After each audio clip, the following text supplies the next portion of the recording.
Hi guys, happy Monday. Yes it is. Okay, little shorter one this week. I want to talk about Airbnb. So many of my friends love staying in Airbnbs. I've never done it yet. I should one of these days.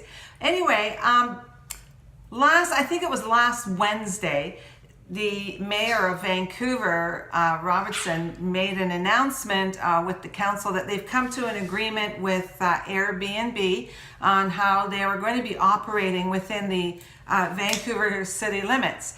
And one of the reasons that being is that I'm sure you guys have all heard now about the bizarre goings on, home shortages, apartment short. Nobody's got anywhere to live. They can't afford to live anywhere.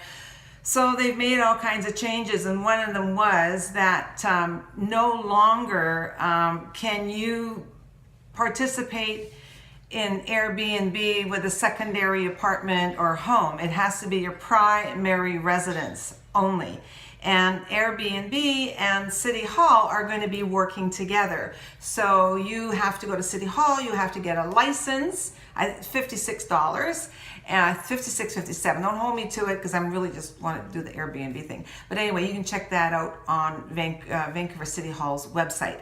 So it's going to be your primary residence. You have to get a license. You have to send it to Airbnb. They're going to cross-check with City Hall, so everybody's going to know what's going on. And I think Richmond's got some stuff in place as well. And I know in Germany they've been having some issues. They've been fining people that haven't been following the rules.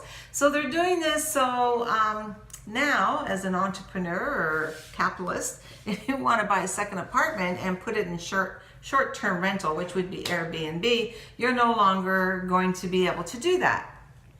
Anyway, so I don't want to talk about that. What I want to talk about is if you're living in a condo. Okay, so I'm going to be devil's advocate here. I'm going to present two situations to you so you can think about it.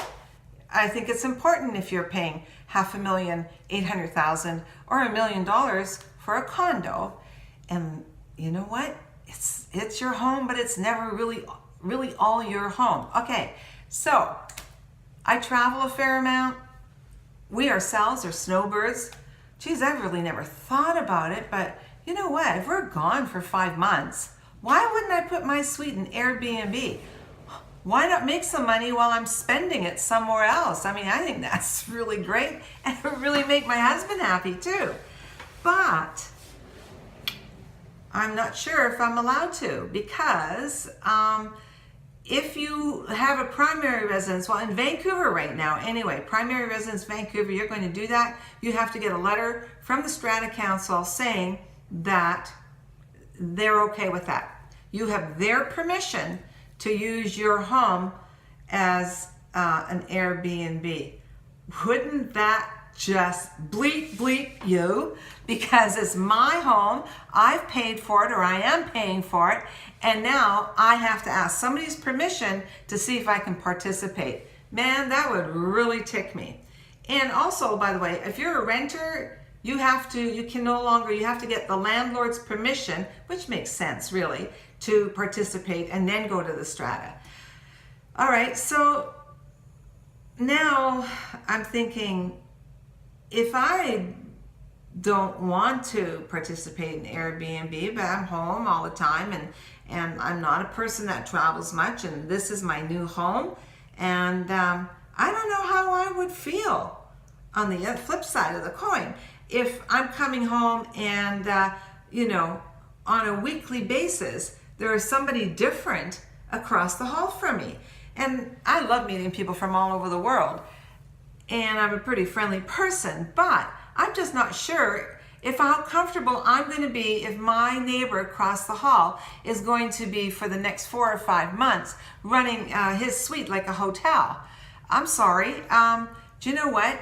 As an owner in a building, part of a strata unit, we're paying for security and fobs and keys and all of that. And so now on a weekly basis, somebody's coming in who's got our codes, our fobs, and our keys. I'm not sure how that's going to go over for me individually, okay? Devil's advocate. So yeah, these things would have to be addressed. I'm sure that like some of us are going to say, what's your, chill, that's not a problem.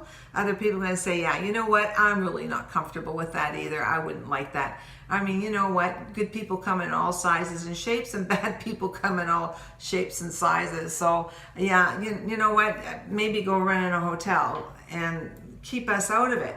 So, and the thing is, whether you're for it or against it, this is something that you may really have to come together on, because I'm assuming this would be voted on at the AGM. So if you're for it, you could lose. If you're against it, you could lose, because you know what? Majority rules.